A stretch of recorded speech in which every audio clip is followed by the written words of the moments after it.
സ്വലാത്തു വസ്സലാമു അലാ റസൂലില്ലാ വഅലാ ആലിഹി വസഹ്ബിഹി അജ്മഈൻ. അമ്മാ ബഅദ്. ബഹുമാനപ്പെട്ട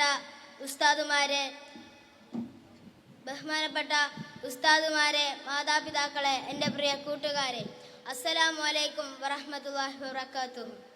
ലോകത്തിന് മുഴുവൻ വെളിച്ചമായ ഒരു മഹത് ഗ്രന്ഥത്തെക്കുറിച്ച് സംസാരിക്കാൻ എനിക്ക് അവസരം ലഭിച്ചതിൽ ഞാൻ അള്ളാഹുവിനോട് നന്ദി പറയുന്നു.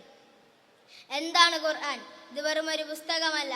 നമ്മുടെ പ്രിയപ്പെട്ട മുഹമ്മദ് നബി സല്ലല്ലാഹു അലൈഹി വസല്ലമക്ക് അള്ളാഹു എത്തിച്ചു കൊടുത്ത പരിശുദ്ധമായ സന്ദേശമാണ്. കൂട്ടുകാരെ, നമ്മളിന്ന് ഉപയോഗിക്കുന്ന മൊബൈൽ ഫോണും കമ്പ്യൂട്ടറുകളുമെല്ലാം വർഷങ്ങൾ കഴിയുമ്പോൾ പഴഞ്ചനാകും. എന്നാൽ 1400 വർഷങ്ങൾക്ക് മുമ്പ് ഇറങ്ങിയ ഖുർആൻ ഇന്നും പുതിയ സന്ദേശമായി നിലനിൽക്കുന്നു. ലോകത്ത് എത്രയോ ഭാഷകൾ മാറി, പുസ്തകങ്ങൾ മാറ്റിയെഴുതി, എന്നാൽ ഖുർആനിലെ ഒരൊറ്റ ഹർഫ് പോലും മാറില്ലെന്ന് അള്ളാഹു നമുക്ക് വാക്ക് തന്നിരിക്കുന്നു. 1400 വർഷങ്ങൾക്ക് മുമ്പ് ഇറങ്ങിയ അതേ ഖുർആൻ തന്നെയാണ് ഇന്നും നമ്മുടെ കയ്യിലുള്ളത്. മാറ്റമില്ലാത്ത ഈ നിലനിൽപ്പിന് ഖുർആനിനെ അതിജയിക്കുന്ന വചനമാക്കുന്നു. നമ്മൾ ഒരുപാട് നിയമങ്ങൾ പഠിക്കുന്നു.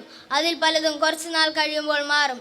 എന്നാൽ ഖുർആൻ പഠിപ്പിച്ച സത്യസന്ധത, നീതി, സ്നേഹം, സഹായം ചെയ്യൽ പോലുള്ള കാര്യങ്ങൾ പഴഞ്ചനാകുമോ? ഇല്ല.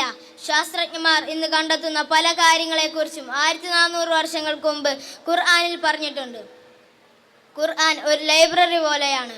ഓരോ തവണ തുറക്കുമ്പോഴും പുതിയ പുതിയ അറിവുകൾ നൽകിക്കൊണ്ടിരിക്കും. പ്രിയ കൂട്ടുകാരെ, അതുകൊണ്ട് നമുക്ക് ഇന്ന് തന്നെ തീരുമാനമെടുക്കാം. ഖുർആൻ നന്നായി ഓതി പഠിക്കും. ഖുർആനിൻ്റെ അർത്ഥം നന്നായി മനസ്സിലാക്കാൻ ശ്രമിക്കും. ഖുർആൻ പഠിപ്പിച്ച കാര്യങ്ങൾ ജീവിതത്തിൽ പകർത്തും.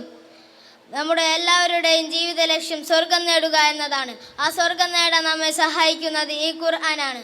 എല്ലാവരെയും അള്ളാഹു ഖുർആനിൻ്റെ ആളുകളാക്കി തരട്ടെ എന്ന് പ്രാർത്ഥിച്ചുകൊണ്ട് ഞാൻ നിർത്തുന്നു. അസ്സലാമു അലൈക്കും വറഹ്മത്തുള്ളാഹി വബറകാതുഹു.